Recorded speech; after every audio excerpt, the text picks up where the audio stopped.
Hello and welcome to episode number 15 of the Blue Water Running Podcast. I'm your host, Maren, and today we have an extra special guest on the pod, the man, the myth, the legend, Matt Armelagos, who is the analytics genius behind Michigan cross-country speed ratings. According to his website, Matt looks at cross-country and track from a numerical perspective, calculating rankings and standings. In essence, speed ratings are a figure to see how fast an athlete ran on that course on that day. During the season, an athlete can judge themselves from week to week on how they compare against others, and a coach can look back to see if there's improvement, or in the off-season, take a second look at how an athlete responded to training. Another planned outcome of the speed ratings was that college coaches could hopefully use these in accordance with track times to find results for recruits that wouldn't normally be on their radar. Matt has intelligently designed incredibly thoughtful data formulas, including calculators, charts, and graphs to compare and contrast runners across the state. He pours hours of his own free time into writing previews, explanations, rankings, and more. And few people know Michigan running better than him.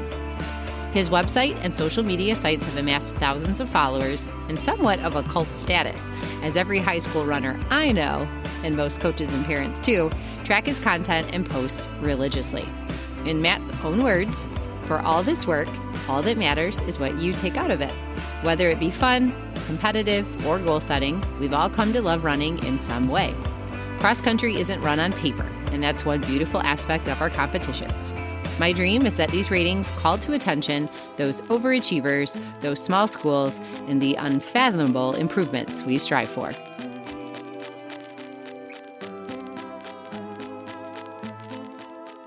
Well, welcome to the Blue Water Running Podcast, Matt. We're super excited you're here. Thank you. Thank you for having me. Yeah. Well, as I was looking through some of the social media questions that were put on Instagram and some of the things I wanted to ask you, the very first question, the biggest question was, who are you? So inquiring minds want to know. So just give us a little brief background of you, where you went to school, what you do for a living, since speed ratings is not your full-time job, even though it probably feels like one. And then anything else that you'd like to tell us about yourself? Well, first off, I started running back in the day. Basically, my uncle was the track and cross country coach at Woodhaven. So when I was a young sixth grader, I liked basketball, I liked golf, I liked a lot of sports, but he brought me to cross country camp when I was in sixth grade with the Woodhaven team. And being the total snap nerd I was at the time, the kind of guy or kind of kid, I should say, who would like look at box scores, memorize basketball stats, all that sort of stuff. I became kind of obsessed with cross country, so I had a whole journal with Woodhaven times and what the kids ran and so on and so forth. So then I became, obsessed with the sport in that way. Then, would watch world championships, watch Olympics. And then when I came to high school, it was a no-brainer that I was going to run cross country and track. Now, I was never really any good. So I was the kind of guy who loved the sport a lot, who was not really great at it. And then, after high school, I did help my uncle out for a few years coaching there at Woodhaven. And then through the powers of the internet, I heard about these speed ratings that were being done in New York, Washington. And I kind of did that for a little bit back in the mid 2000s.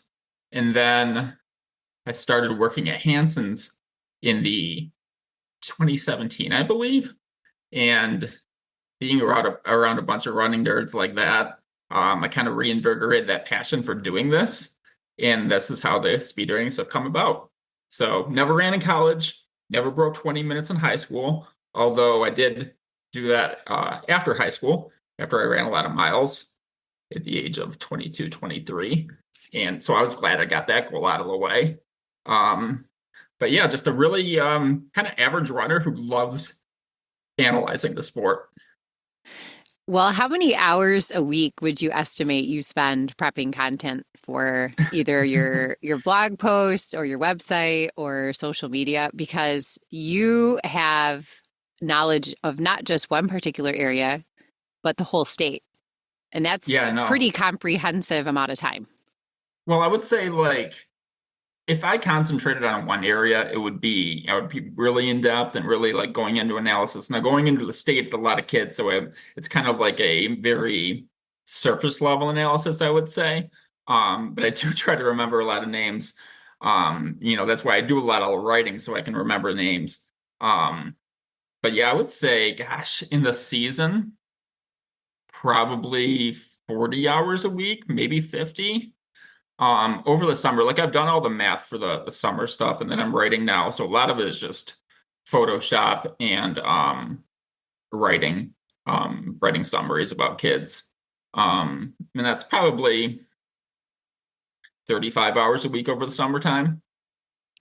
So Yeah. that is And like a then, full-time yeah. job. Yeah. Oh, yeah, for sure. Definitely. Um, Definitely a full-time job. But it's like a very tedious and a lot of work, but probably costing myself money by doing it. I probably could, pick up a side job where I work 20 hours a week and did something like that. But I don't know. I feel it's totally worth it, even though it's probably not the most sound investment of my time. I think it's something that's good for me because I love to do it. And I think the kids kind of like it too. Absolutely.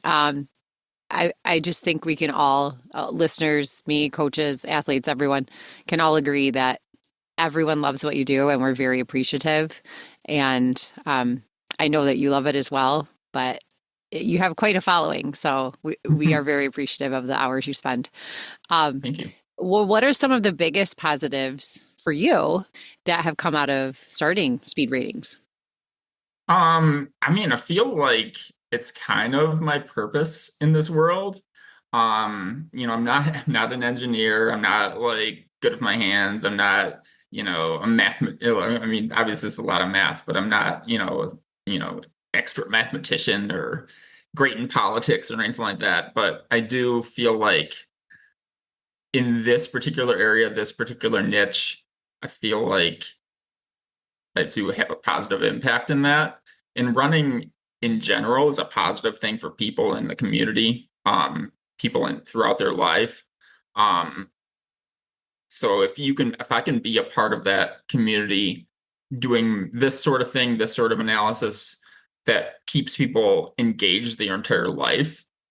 I mean, parents like to look into the stuff, grandparents like looking at the stuff. Maybe one parent becomes a runner. Maybe they start walking because their kids in cross country. Maybe they stay engaged with the sport their entire life, and they're a more active person because of that. That's why I do it, is just to play my role in the running community. Well, you're very much appreciated, and your passion comes through in everything you do. You can tell that you do it because you love it. And I was reading on your website that one of the goals of doing this was to bring more awareness to the sport and Mhm. to highlight some kids who sometimes don't get a look. And I think that that's a really special moment for some of those kids. When a Mhm. kid sees themselves in your writing, it's a pretty Yeah. big deal. So yeah, you're a pro, and you're definitely I would say one of the foremost minds of running in Michigan for sure. Thank you. Thank you. I appreciate it. Yeah. Well, there's a lot of good. With all good comes some challenges. So what do you Mhm. find present to you the biggest challenges with what you do? It's just really the data that's the problem. As I go back to say, I'm not a programmer by any stretch. So like doing a lot of the stuff I do, especially after the meets, takes a lot of effort. Athletic.net makes it really difficult. Even if would know how to program, apparently there's so much like password protection there that you can't write anything. So it's a lot of manual labor. Um, or I wouldn't say manual labor, just like inputting data is a Hmm. lot.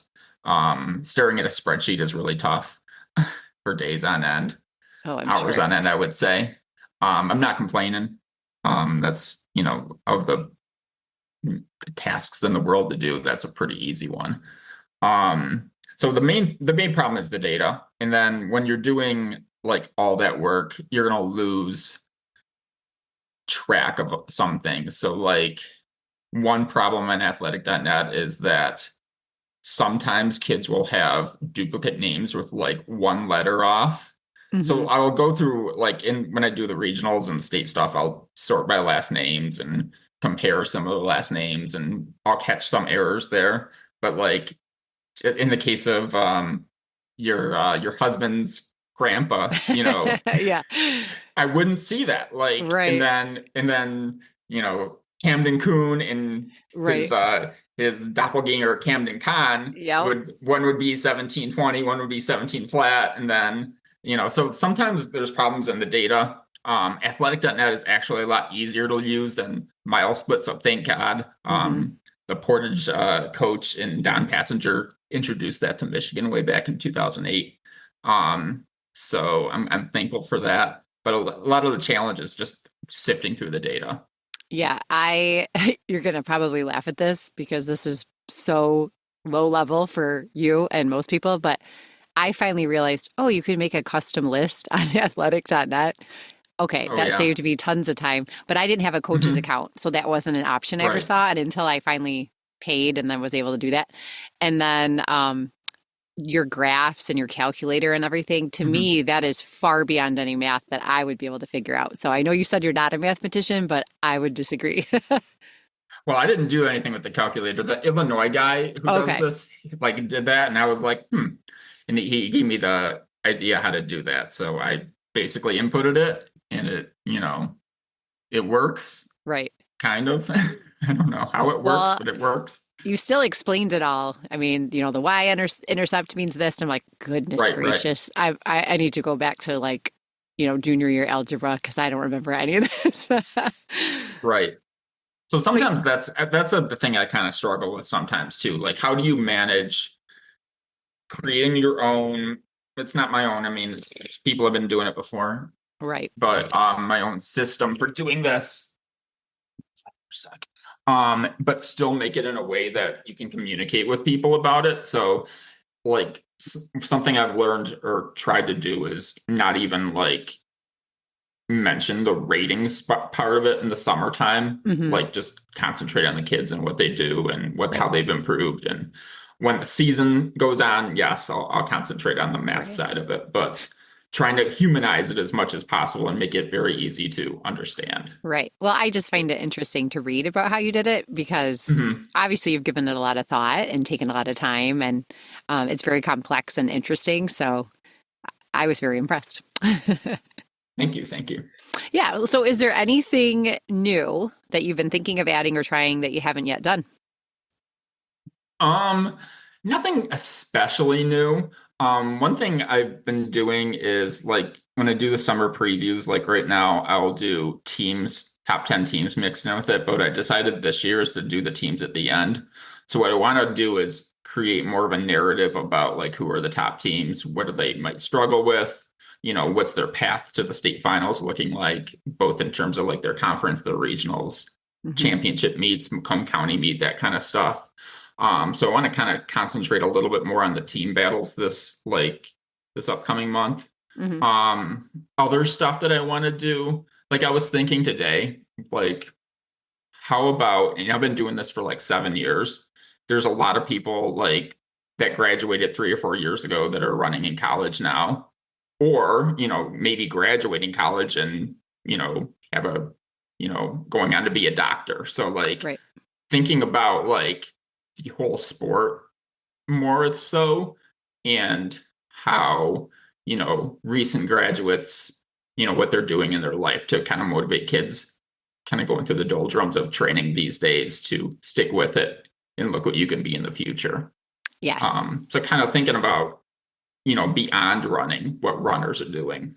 Right. That's great. And hopefully for most runners, it becomes a lifelong habit or Hmm. routine or something they enjoy.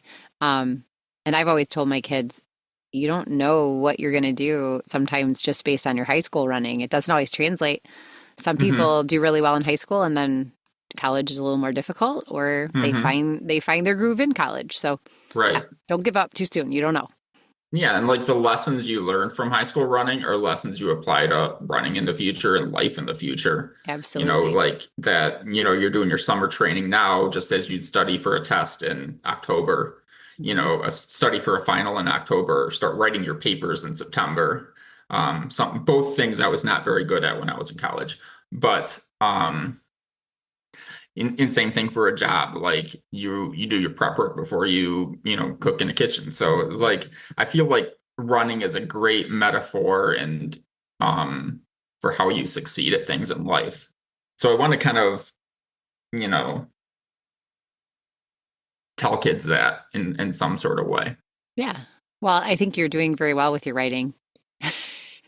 You said that wasn't your strong suit, but I think it's pretty well written. And Yeah, it's very descriptive in a way that it makes us see the human behind the right. performance. And I love that because that's what kids are. Like they're still, there's still people outside of running. And Yeah, while running is important and it's probably a big part of their identity, it shouldn't be the only thing about them.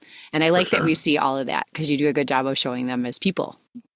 Thank you, thank you. Yeah. I mean, but when you're writing like about kids all the time, like I feel like I'm repeating the same phrases over and over I and don't see over. that. So like sometimes I go into like the source and the thesaurus online and just like pick random words.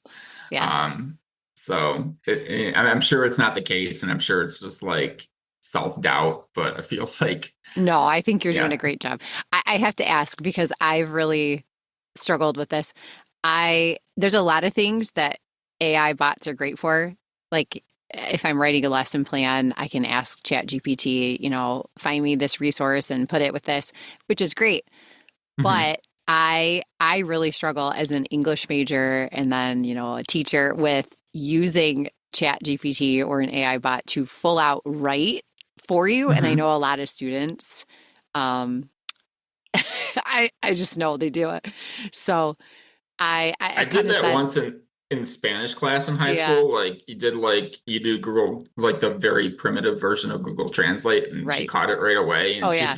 like since then on, I am like very afraid of even using a chat GBT. Well, I told my husband, I pride myself on saying that Blue Water Running has been AI free since the beginning.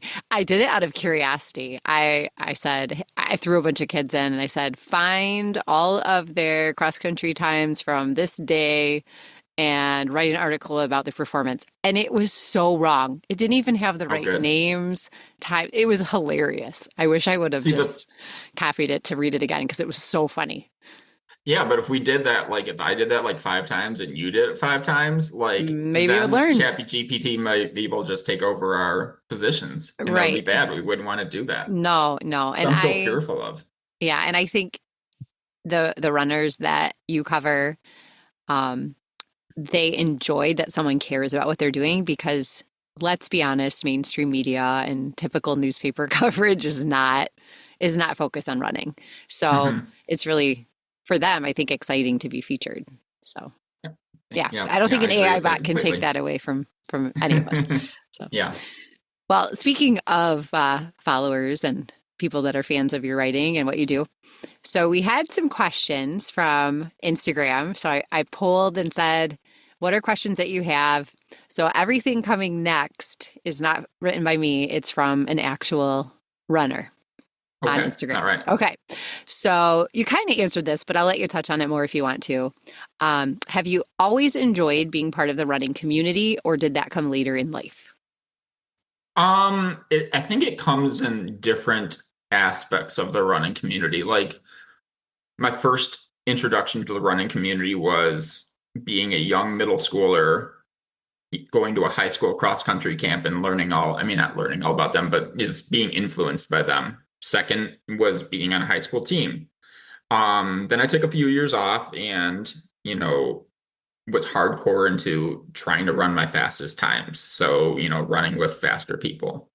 And then working at the stores, which I've done, I worked at Total Runner in Southgate for a while and then another store and then Hanson's, embracing all aspects of people that are moving. So the person taking their couch to 5K, the person that walks their dog, you know, someone who comes in with a podiatry referral who doesn't even walk, um, walk all that much or needs, just Right. doesn't get out there and move is what I'm trying to say. Um, Competitive runners, high school runners, so working in the stores, you see you're at the front lines of it, so to speak. So you see everyone that's out there doing the activity and trying to encourage people to stick with it. And then coming full circle back to where I started. When young sixth grader writing a journal about, people's cross country times. And now I just taken it to a whole new level with this sort of stuff. So I feel like I've been in all aspects of it. And trying just to be a community builder in some way. 100%. You are. I have to ask this. This is my own question. Do you get to, rub elbows with some of the pros that run for Hanson's? Sometimes. We used to have a lot of the athletes work in the stores. Now only a few do. But it's I do rub elbows with them, but like what I feel like it's not understood. I mean, not understood. Like they're real people. So like, a 3130 10K girl is just as much of an introvert than I am, obsessed with the same sort of things that I am. Right. Zach Panning, has the same corny dad jokes that I do. And, right. You can give him a hard time all the time about the Indiana Pacers. I do rub elbows with them, but not like in a awestruck, oh my gosh, this guy led the Olympic trials marathon for 17 miles sort of thing. Right. Like I remember I didn't see Zach after the race or anything. But he was working in the stores like the following Wednesday, and he called for a shoe, and I was like, just give him a hard time about the race. So it's not like if Michael Jordan called and I was, awestruck and couldn't say a word. Right. So you do rub elbows with them, but they're just normal people going through life just as you are, just a lot faster. Yeah, that's true. Well, I would be awestruck, but that's just me. All right, next question. What are your predictions for what teams will win the state meet this year? And man, that's a loaded question. I know that's so loaded, but I'm glad it's asked, because like sometimes my family will ask that and they're like, "Oh, which teams are going to win Division I?" It's like, no, there's more divisions than Division I. And I don't want to reveal too much, but let's kind of go through like the main divisions, and I'll say a few words here. Okay, go for it. Romeo's got to be the favorite for girls returning, like agreed, everyone from their team.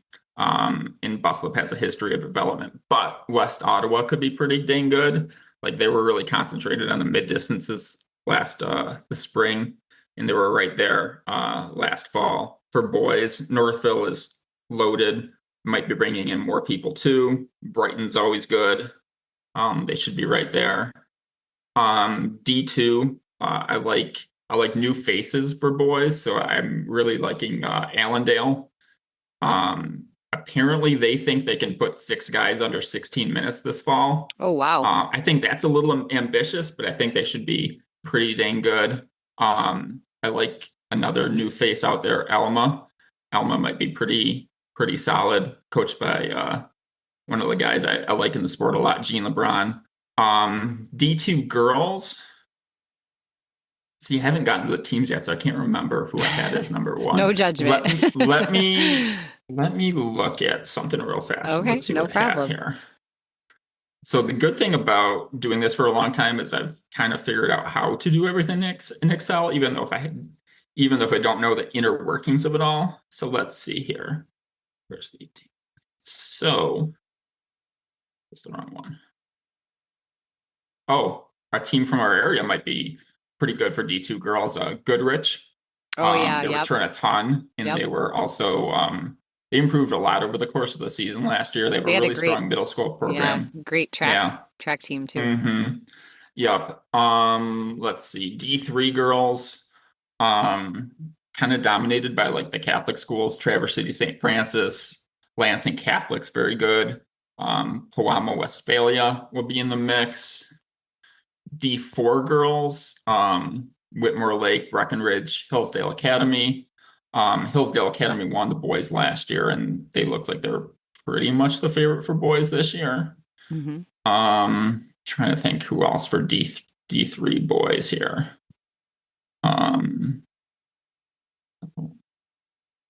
Who did I have here as being very good? Oh, same thing. I mean, the D3 schools are always like, if you have, since they're such like smaller programs, it's usually if you have one good coach, they can Yeah. control both sides of it. Yeah. So like my top three teams or top two teams are P-Dub, Pewamo Westphalia, and Mm-hmm. Traverse City St. Francis, which are same as the girls. Mm-hmm. Like Lumen Christi's good, Lansing Yep. Catholic's good, Hart, Ithaca. So those are the main ones. I think probably the most interesting is probably going to come from D2, especially in the boys' side. Allendale, actually, I would say both boys and girls. Allendale, Grand Rapids Christian, Alma, Holland Christian can be pretty good for the guys. And then for the girls, let's just look at this again. Oh yeah, there's a couple other good teams. Holland Christian for girls, Grand Rapids Christian. So like look, a lot of those West Side teams can definitely vie for it. Yeah, for sure.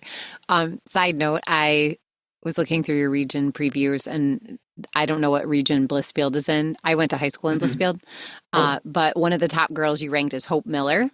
And Hope's mom, Andrea Stutzman, was on my 4x8, and Hope broke her own mom's school record this year in the mile, which is really cool. Man. That mom had to love that. Yes, that would be awesome. Yes. I saw a picture of the two of them together, and I thought that was really cool. So, yeah. Well, have you ever thought of doing separate rankings or predictions for different graduating years or classes? This was an athlete that's a freshman that asked this question. Yeah, I feel like maybe something after the season. I don't really like mentioning incoming freshmen too much because I don't want to put a ton of pressure on them when they haven't run the distance. There are some exceptions. Like I just put out a D3 region preview where a girl had won like junior grader Lansing, and that's always a good harbinger of success. So maybe not something during the summer, but maybe like after the season, like who were the best freshmen. So I kind of did that in track. I might do that for cross this fall. The problem is like if I do something after the season, usually in November I'm absolutely exhausted, so I just take like a big long nap. I can't imagine I have why. no motivation to do anything. So hope maybe it'll be a little winter project to work on. Gotcha. So yeah, I mean, maybe something like who was the best runner in such and such an area, like the Blue Water area, and so on and so forth. But then again, like I don't know, like I kind of feel like the season's results speak for themselves. So me doing a ranking after the season, I'm not a huge fan of. So I don't know. I mean, I think I could kind of do that, but I'm not sure if it would be the most mind-blowing kind of idea. Good question though. Yeah, but I thought it was I don't know. interesting I'm kind of on the fence. Yeah. I will say sometimes when you preview freshmen, they don't even end up coming out and running. Exactly. Which, like I did a couple of freshmen in the BWAC for the track preview, and then they never even ran. So I was like, oh boy. Oh well. Yeah. They would have been good, but they just didn't run track. So. Well, you've touched on some of the top schools in each division. Is there any other school you didn't name that you see being a powerhouse in the near future? In the near future, let's kind of see. Well, I really love what Canton's been doing lately. They have really good depth on the boys' side. Livonia Churchill, I think Sarah Kroll does a great job over there of building up that school. Alma, as I said earlier. DeWitt on the track side really improved a ton. So they're just in the Lansing area there, really passionate coach there that kind of spearheads their program. I know a lot of people listening to your podcast are in the D2 realm. So like a Forest Hills Eastern is a team that's really passionately coached. That's been improving by a lot. It's kind of interesting to track like which coaches along and move around. So you'll see like people moving in, from different states that were really passionate about running. Or actually, like another example, D2, the guy who coached like Birmingham Seaholm in the early 2010s, they won like a string of state titles. He's coaching at Petoskey now. Now, Petoskey's always been really good, Mm-hmm. so maybe they'll just continue being really good, or maybe they'll move into a realm where they're competing for titles every year. Mm-hmm. Their girls did win in 2021, I believe it was. No, 2020 cross country, the girls won. Mm-hmm. And that's like a perfect school to be really good at running. You got a Yeah. lot of dirt roads out there, a lot Yep. of hills, and a lot of Yep. affluence. So Yes. that's like the perfect combination. Mm-hmm. And a lot of cross Um, country skiers. So for sure, that yes. helps. Hmm.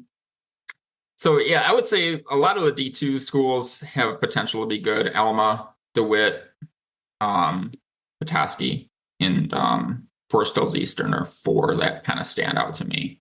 Okay. Well, this question piggybacks off of that. Is TJ Hansen number one in the state? I can't reveal because that's just going to lose all the drama of all the summer stuff. He has a good chance to be number one in the state. Ran below, I can't remember all the times off the top of my head, but I know he ran multiple sub 9 efforts during indoor. I think he was battling something during the spring season.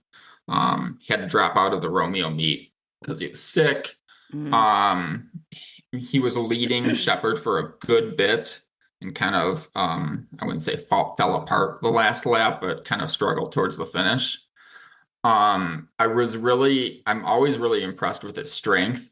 Like before his sophomore year regional, he was riding his bike to school and get hit by a car. Oh gosh. Um, I don't know. I think he got 5 stitches in his leg, Oh, and along with probably some alignment issues, right. resulting from that. He went. I Sure. think went on to win that regional and finish fifth in the state. So, I mean, you got to be mentally and physically tough, emotionally tough too, Yeah. to do that. And then last year in cross, I wasn't there for it, but I would have loved to see him go against Westfall at Shepherd. Hmm. Um, Apparently, like that was an awe-inspiring performance. Um, so he has all the attributes of someone who could be number one. Are some other ones who could be kind of in that conversation too. Um, Names like a Jack Bidwell who ran 150, his 4x8 split, 9 flat on the track. Like a Kamari from Pioneer who was a low 1510s as a freshman. I think he actually broke 1510, maybe ran 1509. Mm. Seth Connor from Jenison ran 1450s in cross.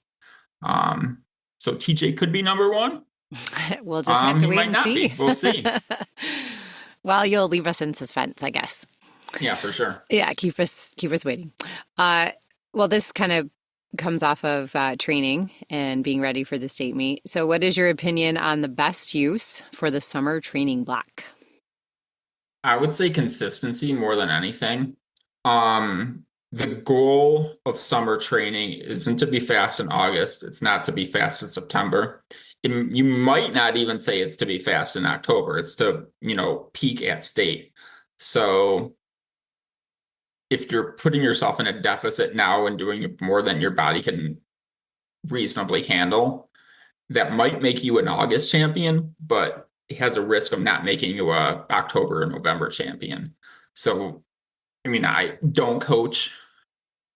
There will be a day that I do coach, but being consistent and staying on top of your routines now is going to pay dividends come October and November. And not doing too much too soon. Because the real bulk of your training, like I feel like I'm lecturing someone right now. Like I'm at a No, it's cross good country advice. camp.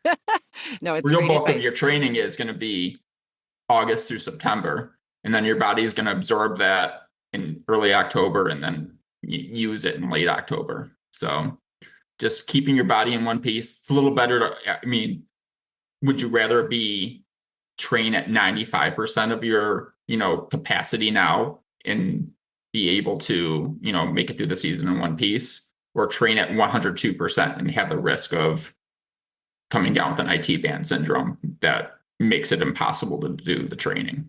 Right. Yeah. My kids' high school coach always tells them, like when they start practice, this many days until the state meet. Like that's your Hmm. goal.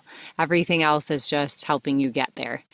Right. And there's also times when they forego certain meets because it's not conducive to their training, when Right. it would be really exciting to win that meet or Hmm. compete in it. But he tries to look at the big picture for Right. the ultimate goal, which is, making it to the state meet and having a chance to be all Hmm. state. So, Right.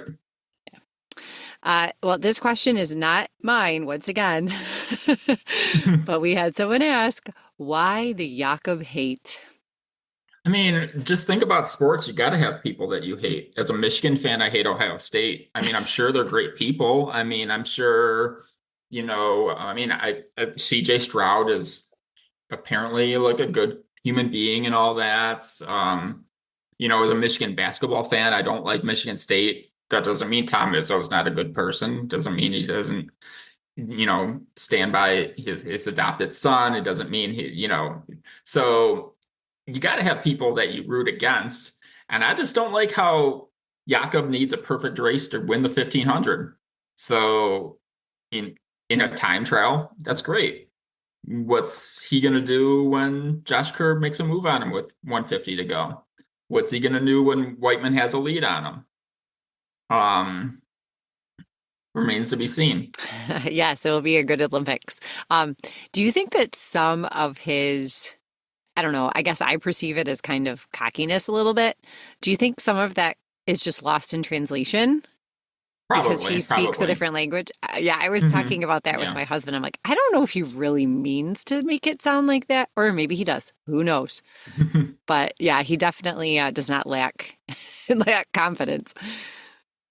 And also, I'm like the kind of guy, like, I don't like certain basketball players because of the way they shoot or dribble. Hmm. Like, I Hmm. just don't like his tattoos. They look so tacky. Like, you know, it's just, I don't You gotta know. have a bad Yeah, guy and yeah, a rival. exactly. Yeah, I Hmm. get it. I get it. Um, well, this is not a question. This is just Okay. a follower who wanted to say, I don't have a question, but I just wanted to tell him thank you for all you Oh, do. So of course. just Thank you. wanted to pass Thank that you, on because random I follower. yeah. Is it Gavin? It's Sehy, Oh, Sehy maybe? yeah, he ran for Kalamazoo Hackett. Okay. Well, Oh, he's the there. one that wrote that in. I thought it was pretty cool that he took the time to just submit that. So yeah. All right. So let's ask you about some of your favorites. Do you have a favorite cross country course, either one you've run or one you just like to go spectate at because you think it's got a lot of cool attributes? Original favorite was Willow downriver. So that's like probably the one we ran the most in high school. I think it's a pretty decent course. You get a little hill, some turns, runs really fast these days after Wayne State's been rolling the grass a lot. Absolute favorite probably in the state now. As a spectator, I love Jackson because you don't have to move very much. So like you can see the runners like 8 times without it having to take like more than, I don't know, quarter mile of running. Is that Ella Um, Sharp? Ella Sharp, yep. Yeah. Okay. Yep. That's a solid course. I mean, at this point in time, nothing really competes with what Shepherd's doing. So, they got fiber optic cable on the course Yeah. for It's live incredible. splits, Hmm. music piping in. You can't get lost out there, Right. dedicated to cross country. Um, so I mean, I've had cross country course madness back in 2020 and 2024, and Shepherd won both times. Yep. So I think overall that's probably the best course.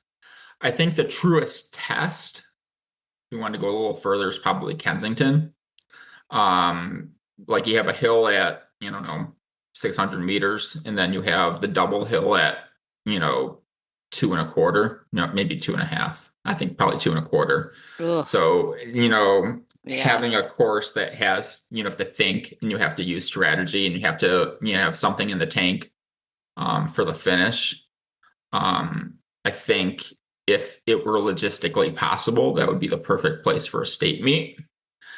But it's not logistically possible. So I know. I like what MIS tries to do, have all divisions same day, everybody's in mhm. one place. I do like that, but sometimes I wish it was just a little more of a real cross country course for the state Right, meet. right. So, yeah. All right, favorite track event?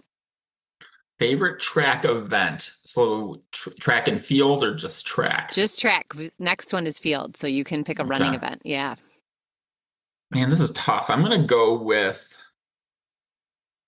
I love a good 4x2.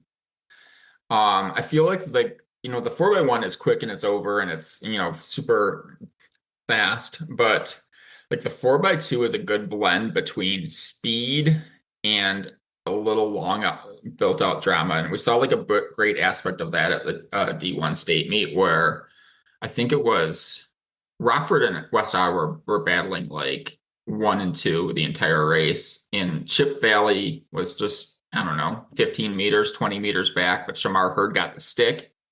If it Look were a out. 4x1, if it were a 4x1, it's 10 seconds of probably pure agony. But in a 4x2, you have that build up and he's coming, he's coming, he's coming. Eventually, West Ottawa hung on, excuse me. But it was a close race. So I think a good 4x2 is really underrated. Favorite distance event on the track, I would say, is the 800 because there's so much strategy involved. Hmm. It's a lot, and it's so much pain. So I think I like Yeah. the 800. Agreed. I ran that, so it Ooh. is so much pain. Well, what's your favorite field event? I love the technicality of the high jump. I don't know anything about, pushing, plant legs and like Hmm. arching your back or anything like that, but I love the technicality of the high jump. And it's so graceful when they go over the bar, and especially like if it's a left-footed jumper, like the girl who won D1 was a lefty, and Oh, okay. it just looks very graceful. Yeah, that's a different approach. You don't see that a lot. Hmm. Hmm. Interesting. Side note, did you see in the Olympic trials those little cars they had Oh that yeah, would for sure. retrieve the discus and Hmm. the javelin? Oh my gosh, that was Yep. hilarious to me. That would be a fun job driving one of Come to those. go to the Royal Oak Relays next year. They have a little car at Oh, Royal do Oak that they? does that. That's Yep. that's so Hmm. cool. That Yep. is very, very interesting to have that job. Oh yeah, I was at the World Champs in 22 and I was watching that car fly around was really awesome. Yeah, that's a And very people are, interesting thing. yeah. The controller, I think, was like doing tricks with it at one point and doing wheelies and spin outs. That's awesome. Imagine if you got a Yep. job doing that. Like, hey, my, That would my that'd job be a is to great drive an job. RC car for track meets. Yeah. Well, do you have a favorite athlete or athletes in running in the sport? Track and field, cross, marathoning, any running related sport? I think my first favorite was probably Ritz, Dathan. Mm, Just hmm. because like you see it actually these days where like an athlete, really adores someone on, from another state. And I'm just like, why do they like these kids? I don't care about some random dude from California. Then I think like when I was in like eighth grade or high school, like Ritz was that guy for us, as high school sophomore went and won, I think it was Adidas Outdoor Nationals at the time.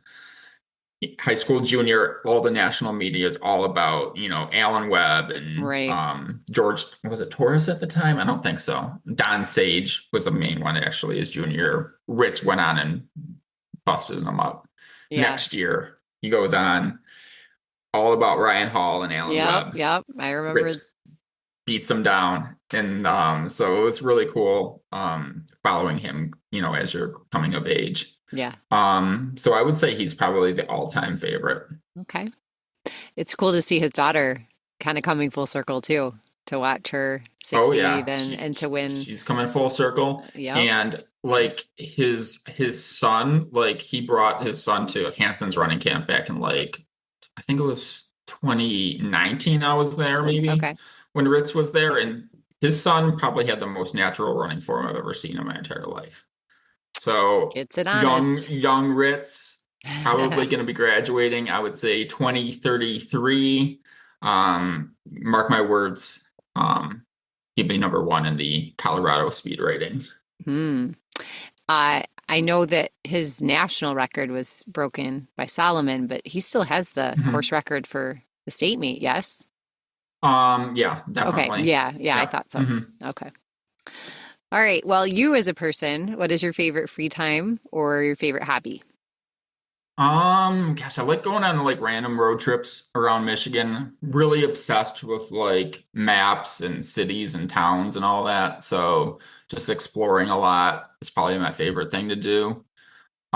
Recently taking up, I'm building like a natural garden in my backyard. So like a pollinator garden. So I'm doing a lot of that sort of stuff that occupies a lot of the free time. Huge basketball fan, so I love watching basketball.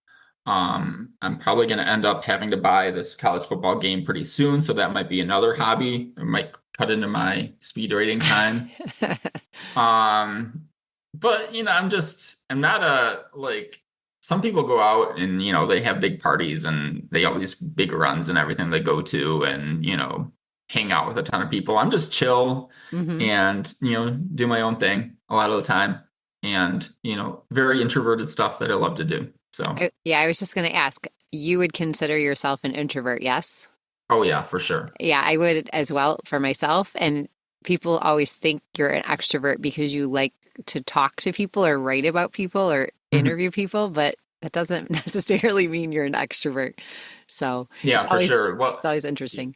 Yeah, I mean, I can put on a good face at meets and everything and talking to Yeah. people and Yeah. smiling and Yeah. all Same. that. And then, Yeah. the next day I might not say a word to anyone. It'll be a Yep. great day. Yeah. Your social meter is tapped out. Exactly. Yep. I get it. I'm the same way.